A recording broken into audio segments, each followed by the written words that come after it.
প্রশংসা আল্লাহ তাআলার জন্য যে আল্লাহ সুবহানাহু ওয়া তাআলা আজকে আমাদেরকে মসজিদে আসা বসার তৌফিক দান করেছেন। এজন্য আল্লাহ রাব্বুল আলামিনের প্রশংসা করি, সকলে বলে আলহামদুলিল্লাহ। দরুদ ও সালাম বর্ষিত হোক রাসূলের প্রতি, সকলে বলি সাল্লাল্লাহু আলাইহি ওয়াসাল্লাম। সম্মানিত উপস্থিতি, আজকে আমার আলোচনার বিষয়বস্তু হচ্ছে কবিরা গুনাহ। আল্লাহ রাব্বুল আলামিন যদি তৌফিক দান করেন উক্ত বিষয়টাকে কেন্দ্র করে কিছু কথা বলে আলোচনা শেষ করব ইনশাআল্লাহ। সম্মানিত উপস্থিতি, আমরা অনেক গুনাহ করে ফেলি।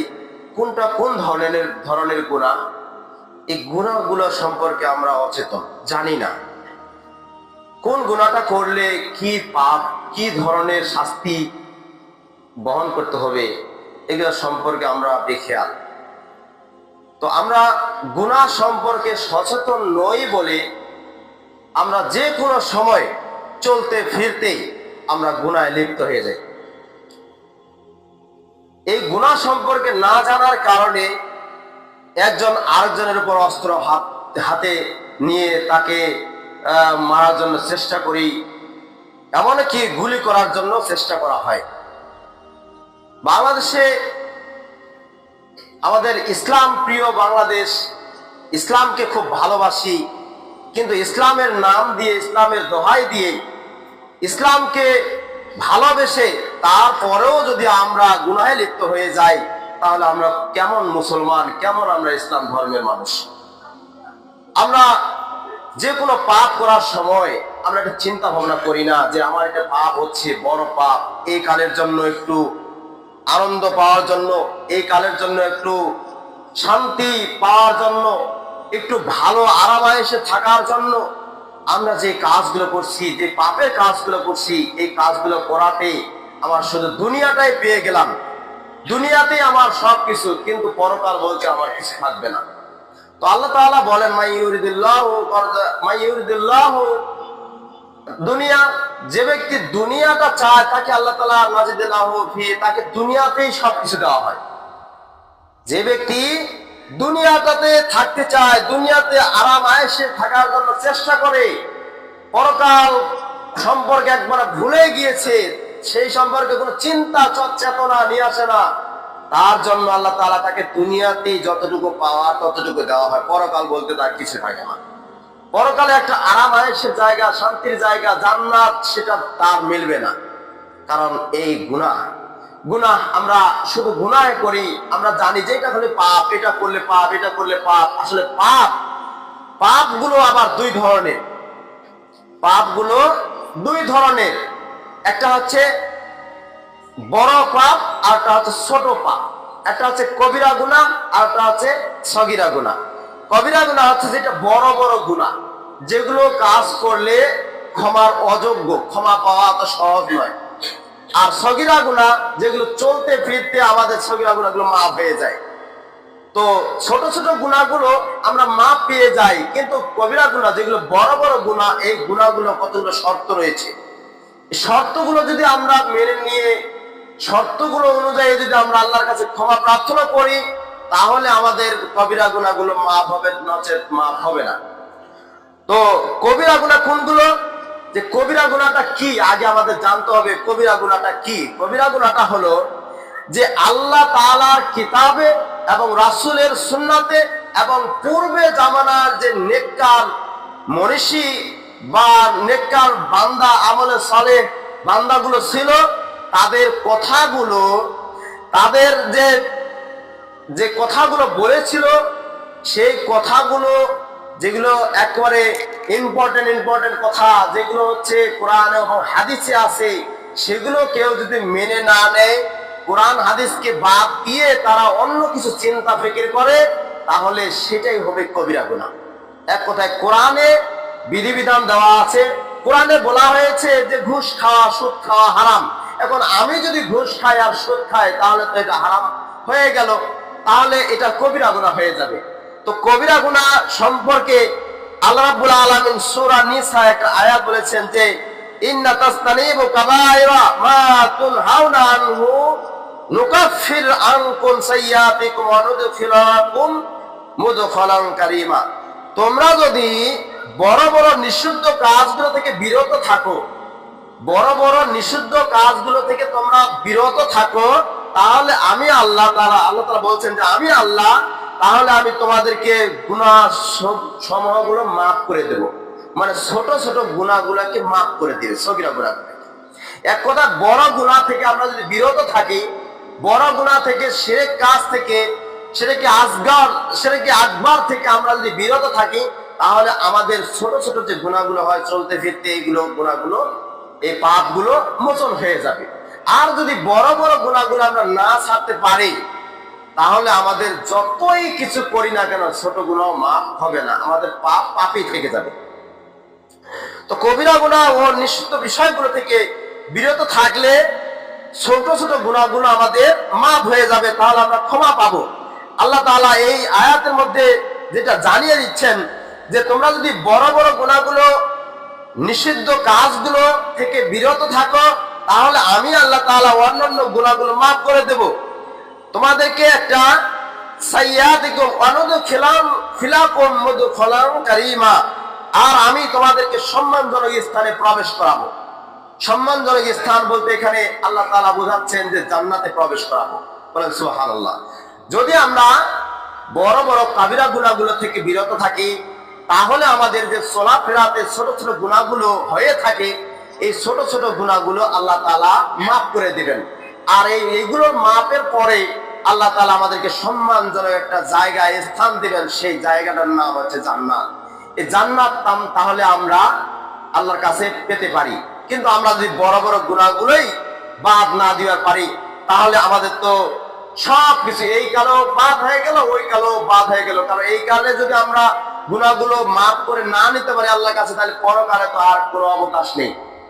পরকালে আমরা আর মাফ পাবো না। সেদিন শুধু বিচার, সেদিন শুধু আমলনামা খুলবে, আর কার আমলনামায় কতটুকু পাপ হয়েছে, কার আমলনামায় কতটুকু সওয়াব হয়েছে, এই সওয়াবগুলো আর পাপগুলো নিয়েই চিন্তা ধারণা। কিন্তু সেখানে কোনো সওয়াব অর্জন করার ক্ষমতা কারো থাকবে না, সেখানে কোনো গুনাহ হবে না, সওয়াবও হবে না, শুধু সেখানে হিসাব আর হিসাব, পরীক্ষা। এই দুনিয়ার জীবনটা হচ্ছে পরীক্ষার জায়গা। এখানে আমরা যেমন হল রুম একটা পেয়েছি, পরীক্ষার হলে পরীক্ষা দিতে গিয়ে যখন আমরা হল রুমে বসি, সে একটা স্কুলে হোক বা একটা বিদ্যালয়ে হোক বা একটা কলেজে হোক, যদি আমরা পরীক্ষা দিতে চাই, তাহলে পরীক্ষার একটা হল থাকে। এই পরীক্ষার হলটা যেমন, তেমনি ভাবে আমরা সমস্ত পৃথিবীর মানুষ পরীক্ষায় অংশগ্রহণ করছি, পরীক্ষার্থী আমরা সবাই, আমরা পরীক্ষার মধ্যেই রয়েছি। এই পৃথিবীটা সম্পূর্ণটা হচ্ছে একটা হল রুম। আল্লাহ তাআলা একটা হল রুম সেটিং করে দেবে, এখানে পরীক্ষা দেবে, এখানে চলাফেরার জন্য, পড়াশোনার জন্য সবকিছু এখানেই পাপ করবে, এখানেই পাপ থেকে পূর্ণ হবে। আবার এখানে যদি কেউ সওয়াব করে, এই সওয়াব অর্জন করে, এই সওয়াবটা সেই আমলনামায় লেখা হবে। আমল লেখা, দেখাশোনার ইনভিজিলেটর, যেটা পরীক্ষায় পরিদর্শক, সেগুলো আল্লাহ তাআলা সেটিং করে দিয়েছেন। সেগুলো হচ্ছে কিরামান আর কাতিবিন, সম্মানিত লেখক, তারা লিখতেছে আমি আপনি কি করছি দুনিয়ার জীবনে, কখন পাপ করেছি, সেগুলো সুন্দর করে লেখা আছে।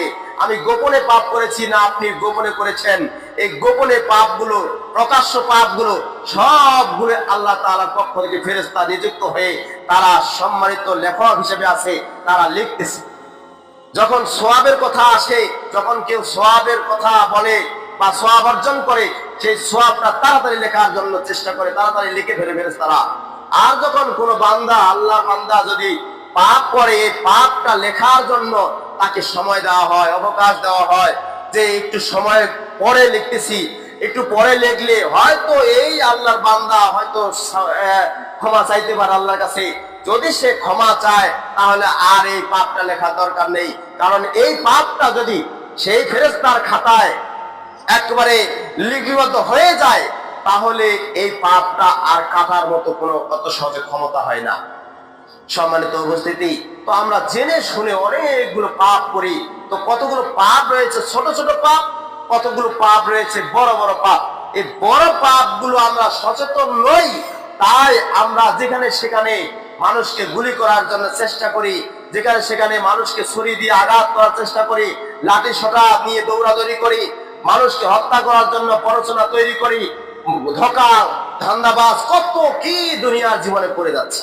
সম্মানিত উপস্থিতি, তো আজকে এই পৃথিবীতে অর্থাৎ এই বাংলাদেশে মানুষ যদি কবিরা গুনাহ সম্পর্কে জানতো, যদি জানার চেষ্টা করত, তাহলে আজকে ওই উসমান হাদির মতো লোককে একবারে গুলি দিয়ে তাকে হত্যা করার জন্য পয়তারা করতো না।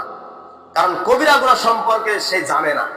কবিরা গুনাহ কি, কবিরা গুনাহ করলে কি হবে, কি শাস্তি হবে, এই সম্পর্কে যে এই উসমান হাদিকে মারা হয়েছে ফয়সাল, সেই ফয়সাল জানে না যে এটা মারলে আমার এই পাপটা হবে, এই পাপটা হলে আমি পরকালে আমি থেকে যাব, আল্লাহর কাছে ধরা খাবো। কারণ এটা সম্পর্কে সে সচেতন নয়, সে অচেতন, সে জানে না। তাই তাকে মারার জন্য পয়তারা করেছে, মারার জন্য চেষ্টা করেছে। সে গুলি করে চলে গেছে, এই দেশে থাকতে পারে নাই, সে একটা সুড়ঙ্গ দিয়ে একেবারে ভারতে পার হয়ে চলে গেছে জীবন বাঁচানোর জন্য। জীবন বাঁচানোর জন্য এই দেশ থেকে, বাংলাদেশ থেকে ভারতে যাও আর অন্য দেশে যাও, কিন্তু এই দেশ আর ওই দেশ আল্লাহ তাআলার পক্ষ থেকে ফেরেশতা তো নিযুক্ত আছেন, ফেরেশতা তো কাজকর্ম দেখতেছেন, ফেরেশতা তো লেখার জন্য প্রস্তুত রয়েছেন। শুধু ওই ফয়সালের জন্য যে ফেরেশতা নিযুক্ত আছে এমন কথা নয়, প্রত্যেকটা আদম সন্তানের কাছেই ফেরেশতা নিযুক্ত হয়েছে। আল্লাহর ফেরেশতা গুনাহে শেষ করা যাবে না। সম্মানিত উপস্থিতি, তো এই বাংলাদেশে খুন খারাপি করে যদি কেউ বিদেশে পালিয়ে যায়, কিন্তু বিদেশে পালিয়ে গেলে কি বিদেশে কি আল্লাহ নেই? বিদেশে কি আল্লাহ আছে কিনা? বিদেশেও আল্লাহ আছে, বিদেশেও ফেরেশতা আছে, বিদেশেও বিচার বিবেচনা রয়েছে, ওইদিকেও আল্লাহ তাআলার সেটিং রয়েছে। সব কিছু আল্লাহ তাআলার পক্ষ থেকেই ফয়সালা হবে।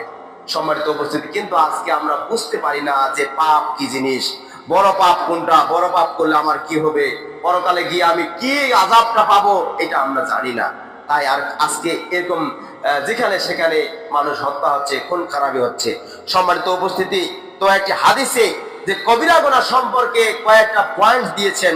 একটি হাদিসে বলেছেন যে আন আবি হুরায়রা রাদিয়াল্লাহু তাআলা আনহু قال قال রাসূলুল্লাহ সাল্লাল্লাহু আলাইহি সাল্লাম, আবু হুরায়রা থেকে বর্ণিত, তিনি বলেন রাসূলুল্লাহ সাল্লাল্লাহু আলাইহি সাল্লাম বলেছেন, ইসতারিবু সাবআল মাউবিকাতি, যে তোমরা 7টা পাপ থেকে, সর্বনাশা গুনাহ থেকে দূরে থাকো। 7টা গুনাহ থেকে তোমরা দূরে থাকো। 7টা গুনাহ এখন কি কি? কবিরা গুনাহ। এগুলো সম্পর্কে রাসূল সাল্লাল্লাহু আলাইহি সাল্লাম দিক নির্দেশনা দিয়েছেন যে বড় বড় গুনাহগুলো যে বলি আমরা, যে শিরকে আকবার আর শিরকে আসগর, বড় শিরক আর ছোট শিরক, বড় পাপ আর ছোট পাপ। তো বড় পাপগুলো কি কি? এই বড় পাপ সম্পর্কে আল্লাহ রাসূল সাল্লাল্লাহু আলাইহি সাল্লাম বলেছেন যে ইসতারিবু সাবআ ওয়া মাউবিকাতি, যে 7টা তোমরা 7টি সর্বনাশা গুনাহ থেকে বিরত থাকো, 7টা বড় বড় পাপ থেকে বিরত থাকো। তার মধ্যে 1 নম্বরটা দিছে আল্লাহ রাসূল সাল্লাল্লাহু আলাইহি ওয়াসাল্লাম, ক্বালু ইয়া রাসূলুল্লাহ, রাসূল সাল্লাল্লাহু আলাইহি ওয়াসাল্লাম বললেন যে ওয়ামা হান্না, সেগুলো হলো ক্বালা আশরিকু বিল্লাহ, প্রথমটা হচ্ছে তোমরা আল্লাহর সাথে শিরক করো না, এটা হচ্ছে বড় পাপ। আল্লাহর সাথে অংশীদার স্থাপন করো না, আল্লাহর সাথে শিরক করার জন্য চেষ্টা করো না। কারণ এই বড় শিরক, এই বড় শিরকটা আল্লাহর কাছে ক্ষমার অযোগ্য, এটা এত সহজে ক্ষমা পাওয়া যায় না। যদি এই বড় শিরকটা হয়ে যায়, আল্লাহর সাথে অংশীদার স্থাপন করা হয়ে যায়, তাহলে দেখবেন যে ছোট ছোট গুনাহগুলো যে আমরা করি, এইগুলো আমাদের কাজের বিনিময়ে কোনো সময় যেন ক্ষমা হবে না। যেমন আল্লাহ রাসূল সাল্লাল্লাহু আলাইহি ওয়াসাল্লাম আবু হুরায়রা থেকে বর্ণনা করেন, রাসূল সাল্লাল্লাহু আলাইহি ওয়াসাল্লাম বলেছেন যে আল জুমাআতু ইলাল জুমআ, এক জুমা থেকে আরেক জুমা, এই জুমার নামাজ পড়লেন, আরেক জুমার জন্য চেষ্টা করতেছেন যে আরেক জুমা আমি পাবো, আরেক জুমা আসার জন্য মনে মনে ভাবছেন যে আগামী সপ্তাহে আল্লাহ তাআলা তো আমাকে এই জুমায় নামাজ পড়ানো যেমন ভাবে পড়াচ্ছেন, তো সামনের সপ্তাহে যাতে আমি এইভাবে পড়তে পারি। যদি এরকম কোন নিয়ত করে মানুষ, তাহলে এর মধ্যে এই যে নিয়ত করার জন্য, মনে মনে অনুতপ্ত হওয়ার জন্য আল্লাহ তাআলা তার যে এই 1 সপ্তাহের মধ্যে ছোট ছোট গুনাহ হয়, সেগুলো আল্লাহ তাআলা মাফ করে দেন। বলে সুবহানাল্লাহ।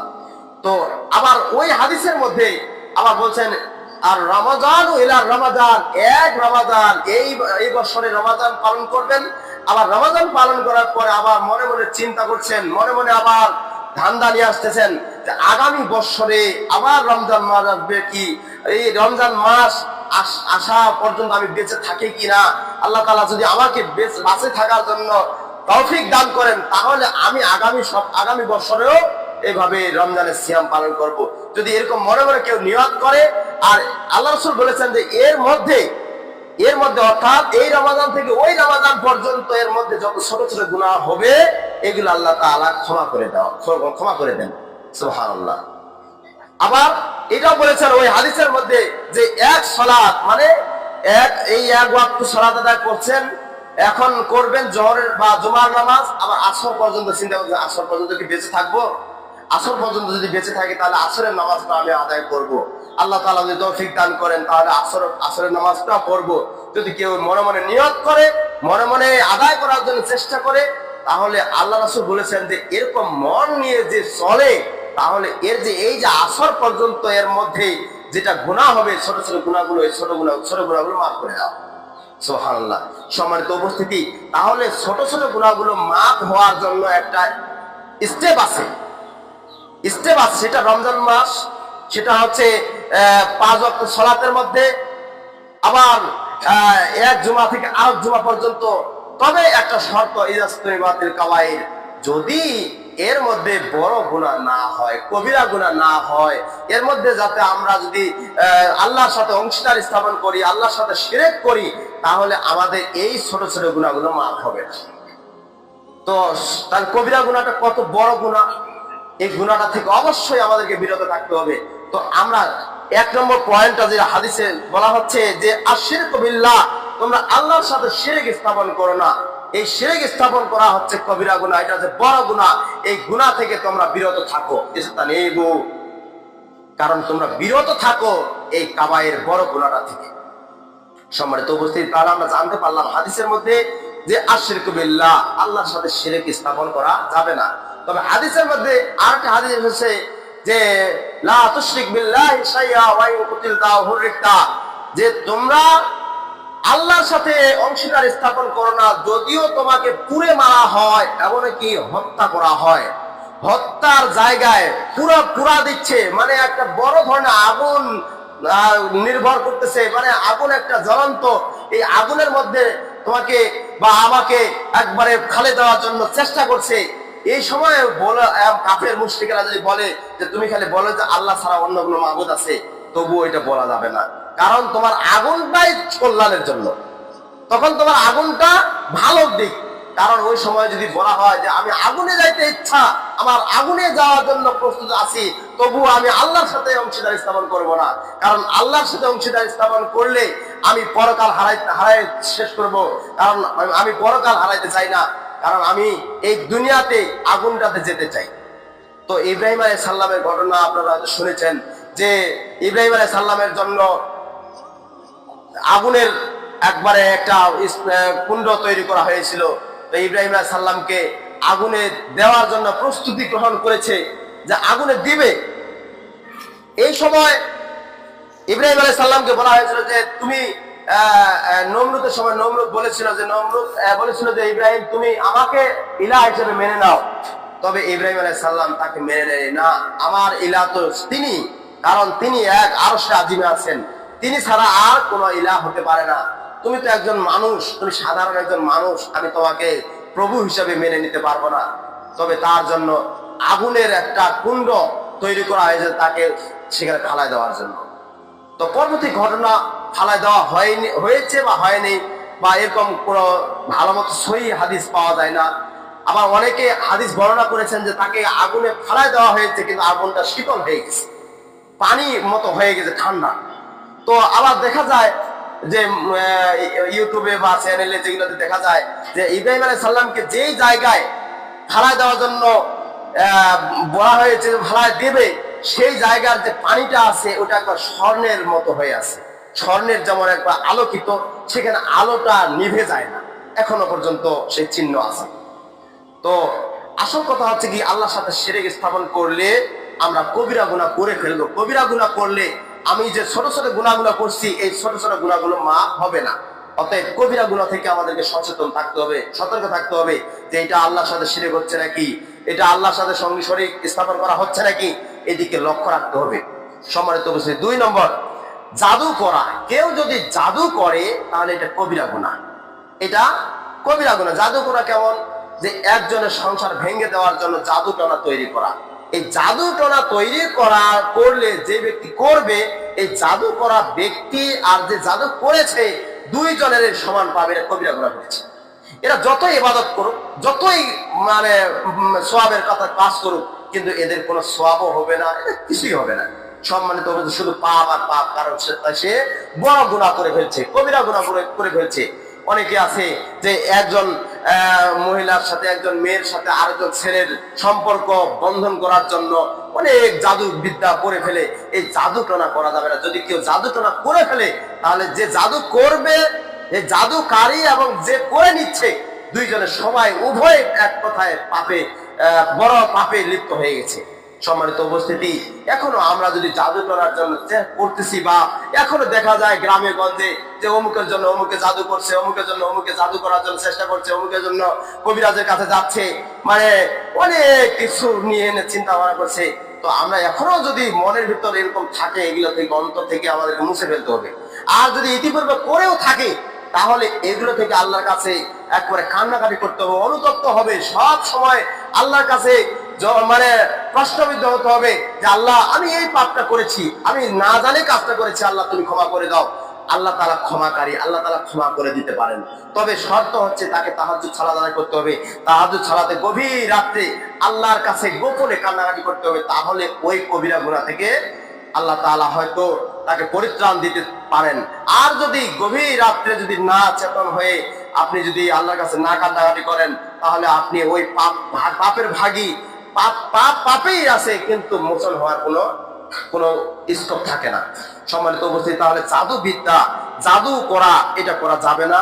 জাদু করলে কবিরা গুনাহ হয়। 3 নম্বর হচ্ছে ওয়াসিহরু ওয়া কতালুন নাফসিল্লাতী হারামাল্লাহু ইল্লা বিল হক।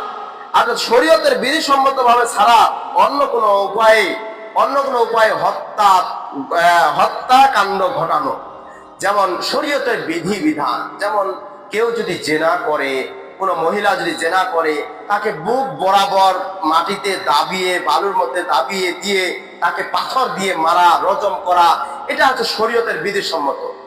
এটা শরীয়তের পন্থা, কারণ তাকে মারতে হবে, কারণ সে জেনা করেছে। তো সৌদি আরবে এখনো এই শাস্তির কথা এখনো আছে, এখনো কার্যকার্য হয়, এখনো কার্যক্রম চালু আছে। কিন্তু আমাদের বাংলাদেশে এরকম জেনা ব্যভিচার যদি হয়ে যায় তাহলে এরকম কোনো কার্যকার্য হয় না।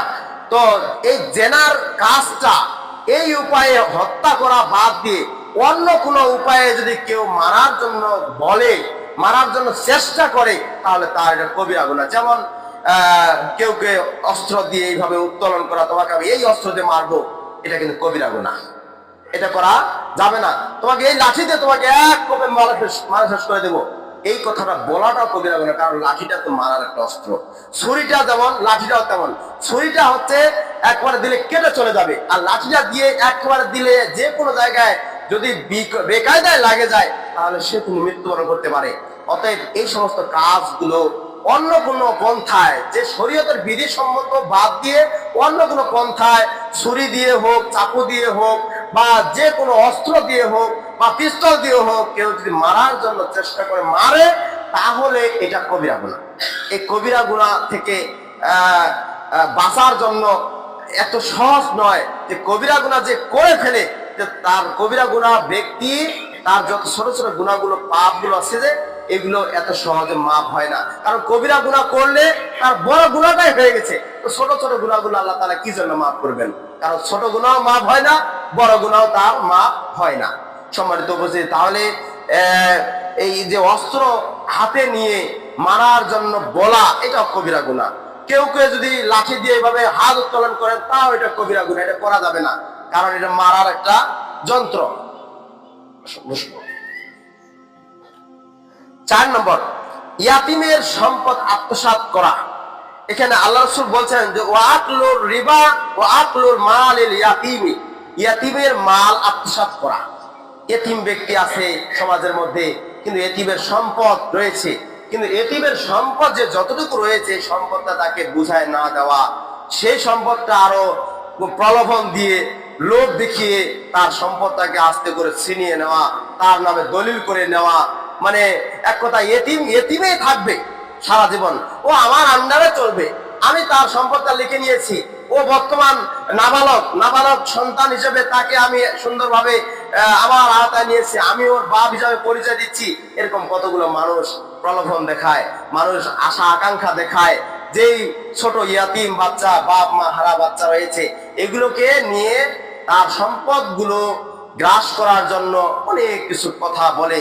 এটাও কিন্তু কবিরা গুনাহ, কারণ এতিমের মাল আত্মসাৎ করা যাবে না। এতিমের মাল যে থাকে সেটা আমাদেরকে তার কাছে পৌঁছায় দিতে হবে।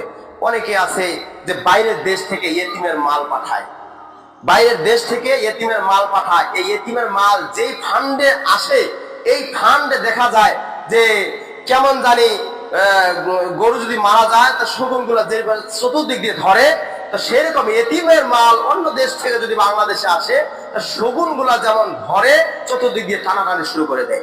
ও চিন্তা করতেছে যে আমার এইখানে আছে এতিমের মাল, এতিম লোক আছে, আমার এখানে আছে, আমার এখানে আছে, এরকম করে টানা হেঁচড়া করতে করতে এতিম যে পরিপূর্ণভাবে যে এতিম, এই এতিমের কাছে পৌঁছায়। এতিম হচ্ছে তখন যে সরকারি চাকরি করে, যে বড় ধরনের কিছু একটা করেছে, ব্যবসায়ী প্রতিষ্ঠান তার আছে, সে বড় মানের একজন ধনাঢ্য ব্যক্তি, তার কাছে এতিমের মাল এসে গেছে।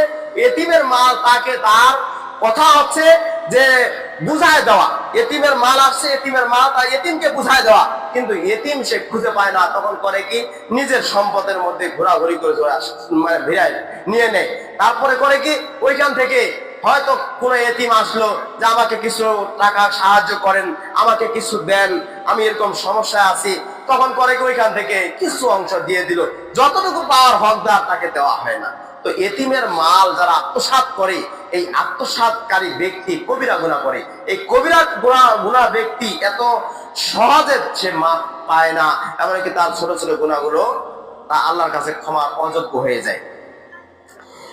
আপনার আছে যে ওয়াকুল রিবা, যারা সুদ খায়, এই সুদ খাওয়া কাজটা হচ্ছে কবিরা গুনাহ।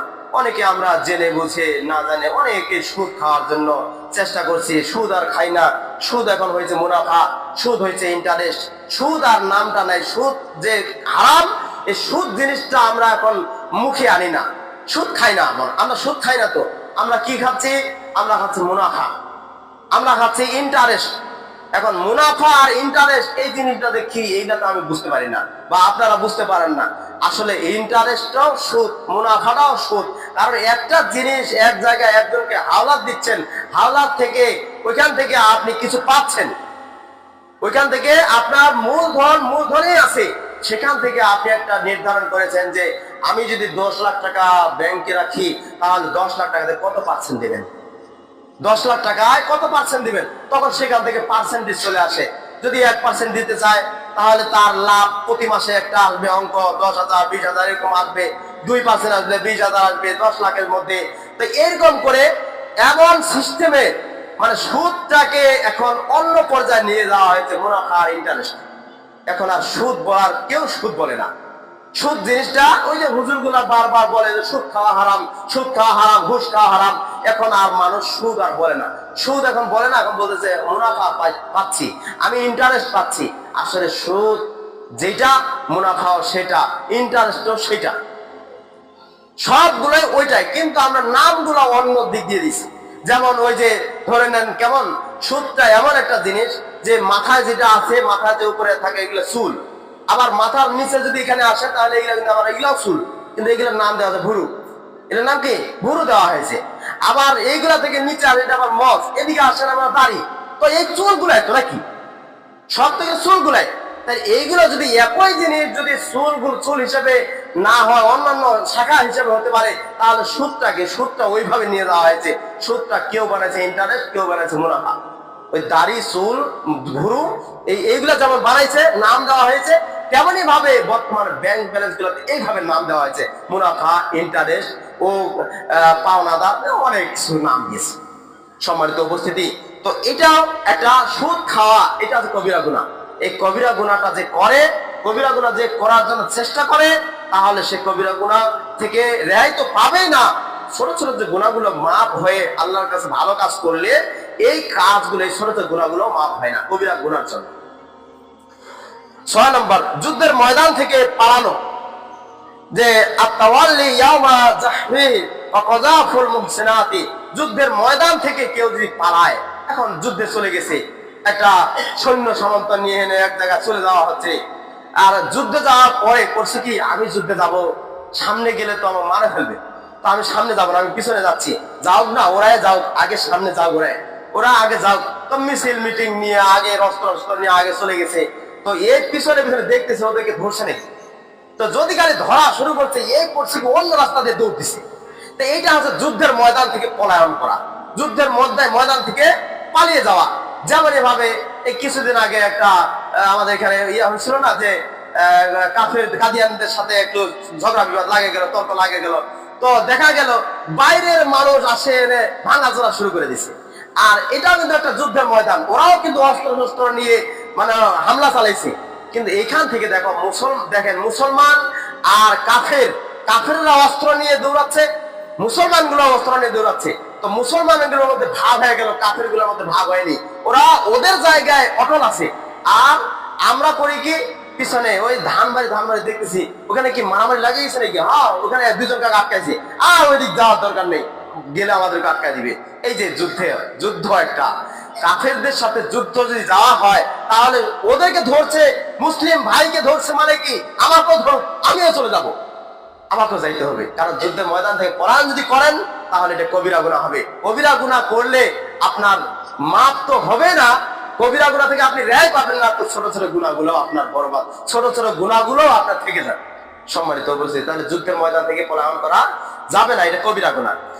আর 7 নম্বর হচ্ছে সরলমতি, কতগুলো সতী সাধক নারী রয়েছে আশেপাশে, যে ওয়া কাযাফুল মুহসিনাতিল মুমিনাতিল গলাফিল্লাহ, যে কতগুলো সরল মহিলা থাকে গ্রামে গঞ্জে, তো সুন্দরভাবে সহজ মন নিয়ে চলাফেরা করে। কিন্তু কতগুলো মানুষ ওই সরল মনা মহিলাটাকে এমন কতগুলো অপবাদ দেয়, হয়তো কারোর সাথে একটু কথা বলছে, এই কথা বলার জন্য এমন ভাবে অপবাদ দেওয়া শুরু করে দিছে, এই অপবাদ দেওয়াটাও হচ্ছে কবিরা গুনাহ। তাহলে দেখেন গ্রামে গঞ্জে আমাদের অনেক এরকম রহ শোনা যায়, যে অমুক মহিলাটা আজকে ওর সাথে কথা বলছে, ওর সাথে এরকম হাসাহাসি করছে, ও খারাপ মহিলা, ওটা ভালো না, আপনি আরেকজনকে যা বলছেন, আরেকজনকে বলছে, এই যে অপবাদ শুরু হয়ে গেল, সবাই তাকে ঘৃণার চোখে দেখলো।